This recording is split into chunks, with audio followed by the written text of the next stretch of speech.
Les villes au Moyen Âge. La ville est un territoire particulier, sain et protégé par ses murailles. Celles-ci sont restaurées et transformées à partir du IXe siècle en réponse aux agressions des Vikings, des Sarrasins. Elles sont un élément de rayonnement et au XIIIe siècle, Paris bénéficie d'une muraille demandée par Philippe Auguste qui devient un modèle. Pour le Haut Moyen Âge, l'archéologie relève des couches de terre noire qui attestent de l'abandon de certaines zones à l'intérieur des enceintes. Les villes ont aussi une forme éclatée, formée de différents centres. Les premiers bourgs se développent autour d'abbayes ou autour du chapitre de la cathédrale. Les produits locaux y sont échangés. Le droit de ban, c'est-à-dire le pouvoir exercé par le seigneur de la ville, est étendu à une lieue, soit à peu près 4400 mètres des murailles. Et c'est de là que vient le mot banlieue. Avec la croissance urbaine, à partir du XIe siècle, les villes se densifient. Mais le bois reste le matériau principal, d'où de redoutables incendies. La pierre est plutôt l'apanage des plus aisés et un marqueur de puissance, comme l'étage. Dans les villes du sud, la tour montre la demeure des seigneurs. On estime qu'entre 30 et 40% de la population restent en situation de précarité et les ouvriers et les artisans sont souvent endettés. La charité permet cependant de mieux gérer la promiscuité. L'offre hospitalière est en hausse, soutenue par le roi, les dons des confréries. En 1328, Paris dispose d'une soixantaine d'hôpitaux, avec au premier rang l'Hôtel-Dieu sur l'île de la Cité. Et Louis IX, Saint-Louis, fonde l'hospice des 15-20 destiné aux aveugles et aide également les hôpitaux des villes de son domaine. À partir du XIIIe siècle, la charité est également assurée par les frères mendiants, dont l'implantation des couvents permet de déterminer l'importance des villes, puisqu'elle est précédée par une enquête de viabilité. L'essor des pratiques associatives, des guildes religieuses, permet également de développer les équipements collectifs, halles pour le commerce, beffrois, ponts de pierre ou de bois. À Avignon, une œuvre, c'est-à-dire une confrérie, est chargée de l'entretien du pont. La ville est également un centre qui organise un territoire et les échanges. Son prestige tient à son histoire, à ses monuments, ainsi qu'à la présence de l'évêque. Le groupe épiscopal regroupe la cathédrale, le baptistère, une place à portique, la résidence de l'évêque, et sa place devient capitale. Autour de l'évêque, l'école cathédrale veille à la formation des futurs clercs, et au XIIe siècle, on assiste à l'essor d'écoles urbaines, autour d'un maître. Puis au XIIIe siècle, de regroupements d'écoles, d'universités, à Paris, puis à Montpellier, avec de nombreux étudiants. Les seigneurs profitent également des murailles pour y établir leurs résidences et leurs entrepôts. Cette présence seigneuriale et du groupe épiscopal stimule la production artisanale, et on trouve de nombreux artisans dans toutes sortes de domaines. On peut citer au XIIIe siècle les verriers, avec le développement des vitraux dans les cathédrales. Dans les ateliers, les artisans travaillent sous la direction d'un maître, et des corporations de métiers protègent et limitent l'entrée dans chaque profession. Elles entretiennent également les hiérarchies. Les tâches sont parcellisées, d'où des conflits incessants entre des métiers trop proches. Les membres se répartissent par âge et compétences, et l'éthique est confiée aux gardes de la corporation. L'appartenance à une communauté, la solidarité entre ses membres sont favorisées par la création de confréries autour de la célébration d'un saint protecteur.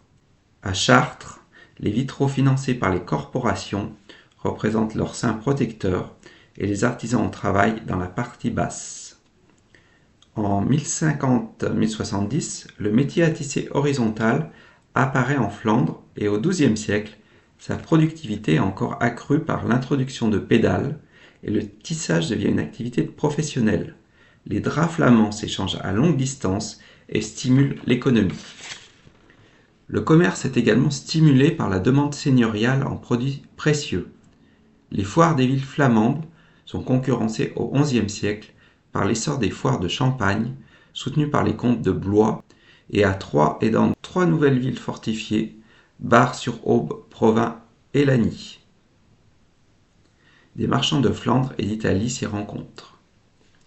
Les compagnies des négociants qui s'engagent dans le commerce et les activités monétaires s'organisent de deux manières. Elles jouent sur le crédit qui est générateur de profits importants et elles emploient des représentants qui résident en ville. Les anses marchandes veillent à organiser le commerce à longue distance et elles sont très sélectives. Les membres doivent verser un droit d'entrée élevé. Dans ce contexte, la ville devient un acteur politique. Une élite urbaine qui s'est stabilisée sur plusieurs générations et qui dispose de fonds financiers et de biens immobiliers relativement importants s'émancipe et revendique des franchises qu'elle s'engage à défendre par serment. C'est la naissance des communes. Des désaccords avec l'évêque qui dirige la cité entraînent des conflits dans 4 d'entre elles. Cambrai en 1077, Laon de 1110 à 1114, Amiens de 1113 à 1117 et Beauvais de 1114 à 1115.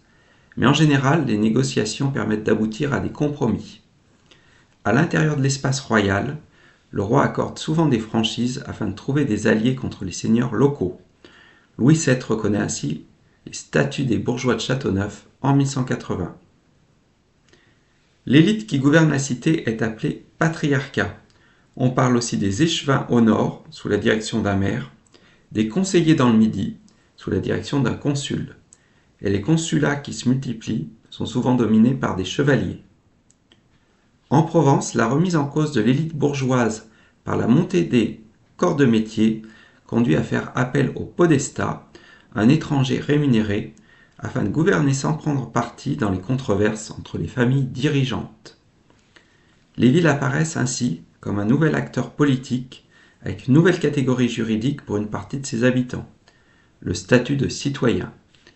Et l'identité de la cité est désormais marquée par un sceau qui représente ses dirigeants ou des monuments qui symbolisent la cité. Un pont à 5 arches pour Pontoise par exemple. Quand Philippe le Bel convoque les États généraux, les citoyens des villes sont reconnus comme l'un des 3 ordres du royaume, aux côtés de la noblesse et du clergé. Dans un troisième point, je vais revenir sur les dynamiques urbaines au cours de la période. La croissance du XIe et du XIIe siècle est d'abord liée à l'essor agricole.